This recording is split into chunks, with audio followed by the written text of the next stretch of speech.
QHT və könüllülərdən ibarət qrup 2 gündür Şuşa-Xankəndi istiqamətində etiraz aksiyası keçirir. Səbəb Azərbaycanın qızıl və filiz mədənlərinin Ermənistan tərəfindən qeyri-qanuni istismarıdır. Nəticədə Qarabağ İqtisadi Rayon ərazisində Azərbaycanın təkcə sərvətləri talanmayıb, həm də ciddi ekoloji problemlər yaranıb. Sülhməramlılar nə Azərbaycanın mütəxəssislərin ərazidə monitorinqin icazə, nə də aksiya iştirakçılarına cavab verir. Artıq etirazlara qoşulanlar arasında ərazidə çalışan sıravi vətəndaşlar da var. Əməkdaşlarımız prosesin gedişini müşahidə edir.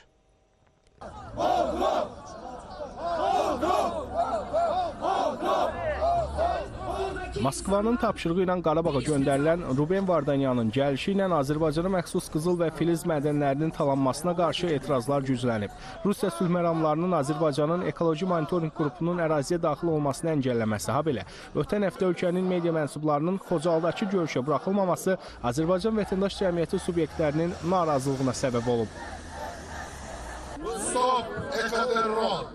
Stop ekoterror! Gənclərimizin bir tələbi var ki, Volkov gəlsin və nəyə görə buranı bağladığını izah eləsin və bundan sonra artıq bizim gənclərimiz öz suallarına cavab tapmayana kimi burada qalacaqlar. Onu istəyirik ki, General Volkov gəlib çıxsın qabağımıza, başa salsın, ümumiyyətlə dopus versin ki, biz hal-hazırda bizim həmin o sülhməramların qabağını açsın və bizim lazım olan mütəxəssislərimiz geçsin, öz monitorinq aksiyanı keçirsinlər.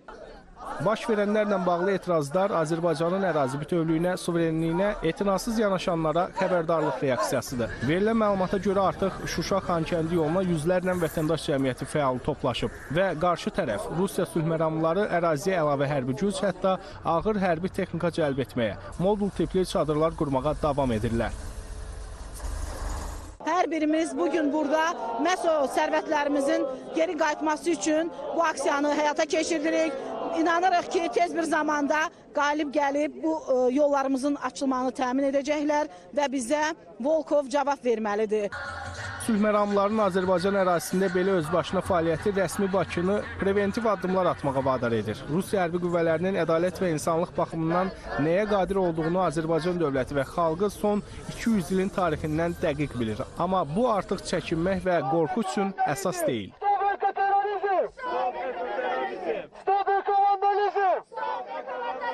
Əsas məqsədimiz Azərbaycan Ekoloji Monitorinq Qrupunun məhz Xankəndiyə buraxılmasıdır. Əgər tələb yerinə yetirilməyənə kimi Azərbaycan könülləri olaraq burada dayanacağıq, burada öz növbəmizi saxlayacağıq.